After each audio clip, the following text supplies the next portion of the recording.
शांति की शक्ति से शांति जग में लानी है। इस चैनल में आप सभी का स्वागत है। पिछले पाठ में हमने देखा कि परमात्मा के दिव्य कर्तव्य, कि त्रिमूर्ति परमात्मा शिव कैसे इस सृष्टि का सृजन करते हैं, इसका पालन करते हैं और संहार करते हैं। तो सृष्टि जो है ये मनोवृत्ति के आधार पर रहती है। तो परमात्मा शिव नकारात्मक मनोवृत्तियों का संहार करते हैं और वो योग की शक्ति के द्वारा करते हैं। तो ये संसार में तीन शक्तियां हैं। एक है मानव शक्ति, मनुष्य की विल पावर। मनुष्य ने अपने बुद्धि के बल के ऊपर साइंस का इतना विकास कर लिया है कि वो चांद पर पहुंचने की सोचता है, आसमान में उड़ता है, समुद्र के अंदर जाकर खोज कर लेता है, एक जगह बैठकर हजारों किलोमीटर दूर बैठे व्यक्ति को देख भी सकता है, उससे बात भी कर सकता है, 100 मंजिल बिल्डिंग बना सकता है। यह है आदमी की विल पावर। जो भगवान को नहीं भी मानते हैं, क्योंकि भगवान को मानना ये बड़ा सूक्ष्म विषय है। भगवान को मानना और भगवान की मानना ये दो अलग अलग बातें हैं। भाई हर व्यक्ति अपने माँ बाप को मानता है और मानना ही पड़ेगा, भाई जिनसे जन्म लिया उसको मानना ही पड़ेगा, लेकिन उनकी बातों को हम कितना मानते हैं ये महत्व का है। ऐसे भगवान को तो सभी मानते हैं, लेकिन भगवान का कहना हम कितना मानते हैं, तो हमको ये भी पता रहना चाहिए कि भगवान का कहना क्या है। तो भगवान जो है ये एक ईश्वरीय शक्ति है, और वो ईश्वरीय शक्ति जो हमने देखा कि वो क्या करती है। तो सबसे बड़ी बात ये है कि भगवान को हम कहते हैं दुख हरता सुख करता। तो जो भी कोई चीज़ दुख देती है वो परमात्मा की बात हो नहीं सकती। भगवान माना दुख हरने वाला और सुख करने वाला। तो एक है मनुष्य की विल पावर, दूसरी है गॉडली पावर, एक है नेचर की पावर।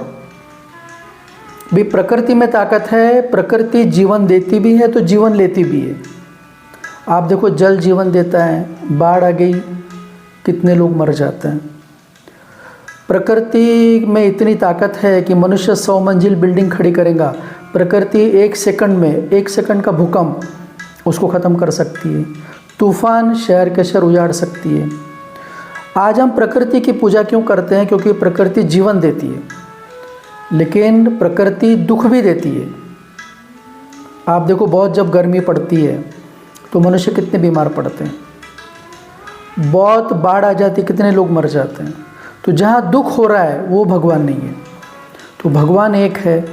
और परमात्मा की शक्ति में मैंने देखा कि कैसे परमात्मा नई दुनिया का सृजन करते हैं। तो ब्रह्मा के द्वारा भगवान ज्ञान देते हैं। इसलिए हमने सुना है कि जब ब्रह्मा ने बुद्धि बांटी थी तो आप सोए थे क्या? पुराने ज़माने में लोग कहते थे कोई सोए थे, कोई संसार के नाटक में खोए थे। तो ब्रह्मा के द्वारा ज्ञान देकर परमात्मा हमारा दृष्टिकोण बदलते हैं, और दृष्टिकोण बदलकर हमको आत्मोन्मुख करते हैं। जब हम अपने को आत्मा निश्चय करते हैं तो अविनाशी आत्मा की अविनाशी कमाई के मार्ग पर हम अग्रसर होते हैं। हमारे जीवन में प्रतिबद्धता आती है।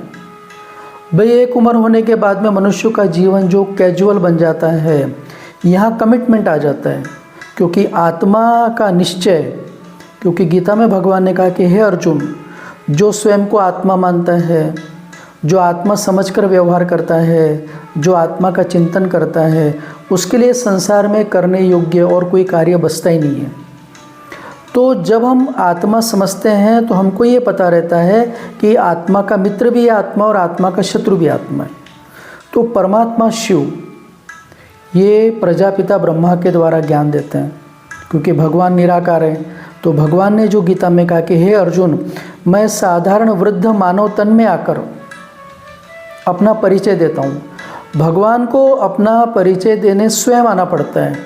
इसलिए भगवान कहते हैं जब जब अति धर्म की ग्लानि होती है तब मैं आता हूँ, आकर मैं पर काया प्रवेश करता हूँ। मनुष्य सदृश मेरा जन्म नहीं होता है। तो 1936 सिंध हैदराबाद में दादा लेखराज नाम के हीरे जवाहरात के व्यापारी थे। बहुत सुंदर उनका जीवन चल रहा था, जीवन में कोई दुख नहीं था। साधारण परिवार में जन्म लिया, लेकिन अपनी कुशाग्र बुद्धि के द्वारा वो हीरे जवाहर के व्यापारी बन गए।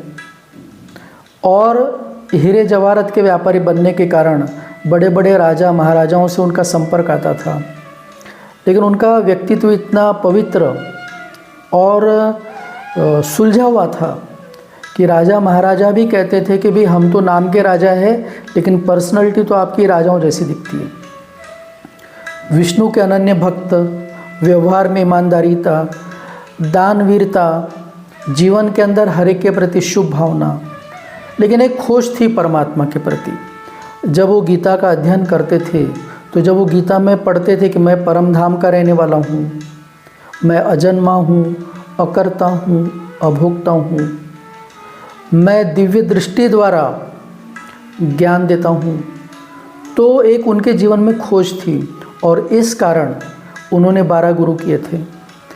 एक बार कलकत्ते में वो अपने बंगले के अंदर जब बैठे थे तो अचानक उनको श्री विष्णु जी का दर्शन होता है, एक विज़न साक्षात्कार जैसे होता है। और विष्णु जी सामने जैसे ही आते हैं तो अहम चतुर्भुज ततत्वम, तो दादाजी बड़े खुश हो जाते हैं, भाई आज मेरी भक्ति सफल हुई, मुझे विष्णु जी ने दर्शन दिया। तो ये और भक्ति करना शुरू करते हैं और भक्ति की तीव्रता होती है। कुछ समय के बाद इनको एक ऐसा दिव्य दृश्य दिखाई देता है कि आसमान से अग्नि वर्षा हो रही है, कहीं बाढ़ आ रही है, लोग एक दूसरे को मार रहे हैं और ये संसार में तबाही मची हुई है। उस समय तो एटम बॉम्ब आदि कुछ बने नहीं थे, लेकिन ऐसा दृश्य उन्होंने देखा तो विचलित हो गए, आँखों से अश्रुधारा बहने लगी कि हे भगवान, ऐसा दृश्य मुझे आप क्यों दिखा रहे हैं, मैंने ऐसी क्या गलती की। तो जब ये नॉर्मल में आए तो ये काशी गए मन की शांति के लिए, वहाँ अपने दोस्त के बंगले पे रुके और अपने चिंतन में रहते थे। भक्ति की तीव्रता बढ़ गई उनकी। फिर एक दिन इनको अचानक और एक ऐसा नया दृश्य दिखाई देता है कि बहुत सुंदर पृथ्वी घूम रही है, आसमान से एक एक सितारे धरती पर आते हैं। जैसे वो सितारे धरती को स्पर्श करते हैं तो कृष्ण बन जाता है, कोई राधा बन जाती है। एक ऐसी दुनिया कि जहाँ सोने के महल हैं, हीरे जवाहर बिखरे हुए हैं।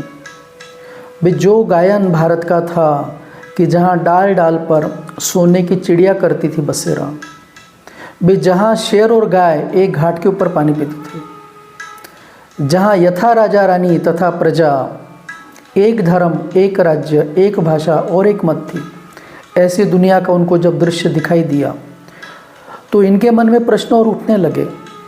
तो ये अपने देश गए सिंध हैदराबाद। वहाँ उन्होंने अपने 12 गुरुओं को निमंत्रण दिया और उनको कहा कि मुझे ऐसे ऐसे दृश्य दिखाई दे रहे हैं, आप क्या कर रहे हैं। तो गुरु लोग बोले हमको तो कुछ समझ में नहीं आ रही है क्या है, तो मन में शांति नहीं, आप सत्संग करो। तो सत्संग शुरू हुआ।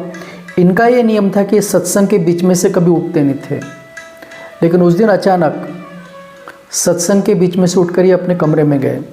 तो इनकी जो पुत्र वधू थी उन्होंने देखा कि क्या बात है, दादा की तबीयत ठीक नहीं है शायद, इसलिए वो पीछे जाकर देखती हैं, कमरे में जाकर देखती है तो बाबा एकदम ध्यान में मगन हैं।